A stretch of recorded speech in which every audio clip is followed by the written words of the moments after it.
Saudi Amory. Metster. I'm Jeremy Hey, Zucker. Metster, it's Lucas It's Martin Graham. Garrix here, and you're listening to Met 107.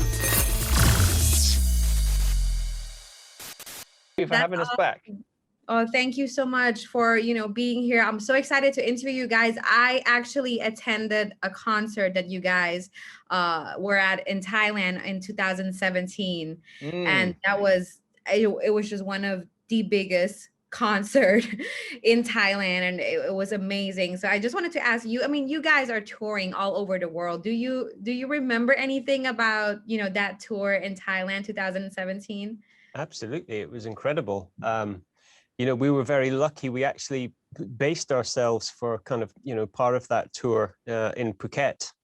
And so, we had our families with us, and it was just the most incredible. I think we were there for probably about 2 weeks in total. And we just really kind of managed to sink into that wonderful, way of life, on the beach and, Nice. Eating amazing food. And of course, the concerts were great as well. Yeah, it was magical.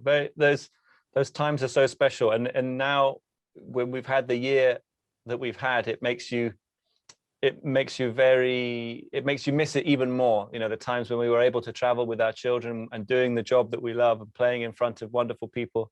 It was really, we miss it so much. So that was a very special trip, that one. We remember very well. That's amazing. I'm glad to hear that it was as special for you as it was for, all of us that were watching you guys playing it, which was a really magical, concert. Yeah.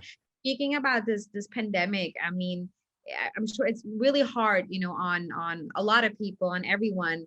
How is it for you guys? I mean, as artists, like you just said, you're always on the road, you're touring, you're with your family. Like, what happened for you? Like, where did you quarantine, or what did you do during this time? Well, I think, we were at home, obviously. The challenge that we had was trying to continue, how do we continue to be creative and work together? So we just had to kind of devise a new system of working remotely. So, we could try and, do little bits of work and recording at home or in our studio in London. And, Chris spends a lot of time in Los Angeles.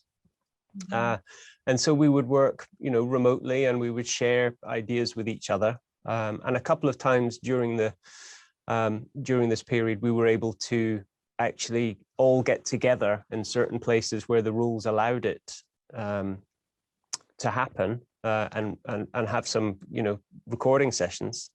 So we just tried to keep as productive as possible, and and balance that with staying safe at the same time.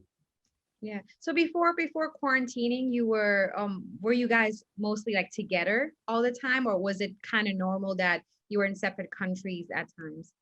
It has become a bit more normal that we're in different places. Obviously, we have we live in the UK, and Chris is based in the States with his family, and so we've become used to that method of working. I think in the last few years, it's been we would generally, if we're touring, we're obviously together a lot. In the recording periods, we would spend 2 weeks in America, and then some time at home, and then 2 weeks in the UK recording, and then some time at home. So we kind of share the geography of the band, and it was quite easy and straightforward. And this period has made things a lot more difficult, but we're kind of used to that traveling around and spending time in other countries.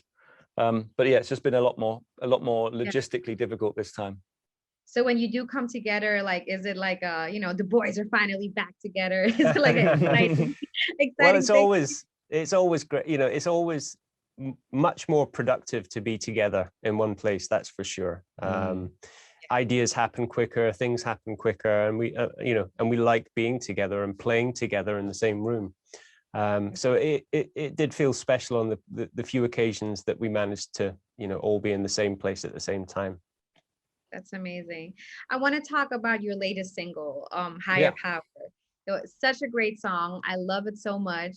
I have a few questions. Like, first and foremost, I would like to know, like, what is the song about for you? Because I had this talk with a couple of people. When I listened to it, I feel like you're talking about love or relate, like, you know, like being with this person makes you like kind of better, or you feel like a higher power. But then I also have friends that listened to it and felt like, oh, it's kind of like the positive that brings you kind of like the positive vibes and like gives you like kind of like the higher power in that sort. So what is it about for you guys? Or like, I think it's really about finding that thing which allows you to become the best version of yourself. You know, and that could be a person that's in your life, or it could be you know, a religion, or it could be science, or just something which you need to find and latch onto in order to kind of allow yourself to be you know, that best version of yourself, I think.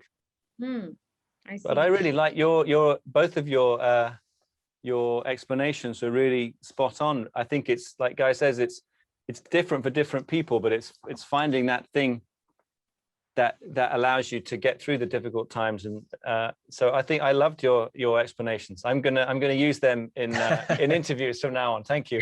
Amazing. That's great. So how about like when you made the song? Like, how does it work? I'm always so curious about when artists get together. Like, do you talk about like, oh, let's write a song about this, and then you kind of get together and then you create it, or does it just kind of like happen? I think probably both. You know, I think different songs probably start in, you know, from different ways. So it could, you know, I think higher power, you know, Chris has said that, you know, he was drumming on a, you know, a sink in a bathroom, and he loved this beat and he recorded it on his phone, and everything kind of, you know, was built upon that. But of course, I'm sure sometimes he has, you know, certain things he wants to say.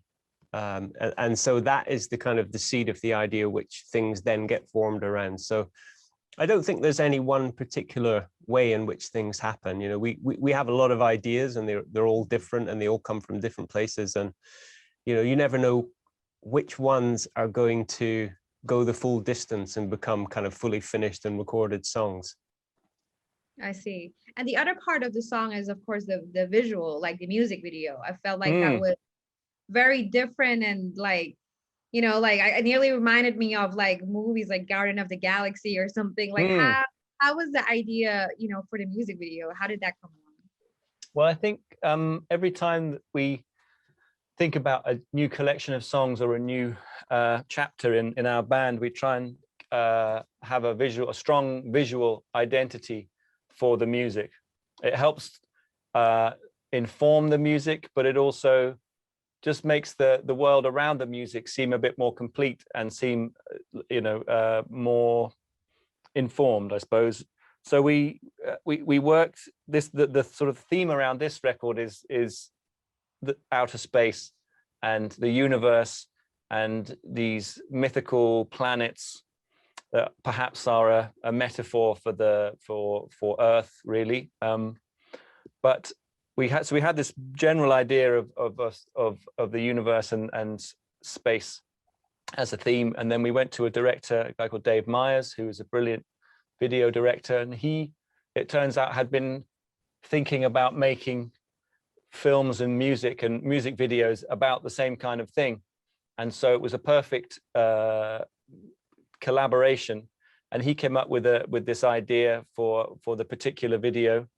And we just sort of ran with it. And I think one of the great things that's happened on this song is that we've been introduced to the Ambiguous Dance Company, who are a phenomenal dance troupe from South Korea, who have choreographed this amazing dance, and we've turned them into holograms that we can use on live TV performances. And it's just opened up a whole new avenue of visually interesting things, because it can be quite hard to for a band like us who've been around for a long time and who play guitars, and you know, we're kind of old British men.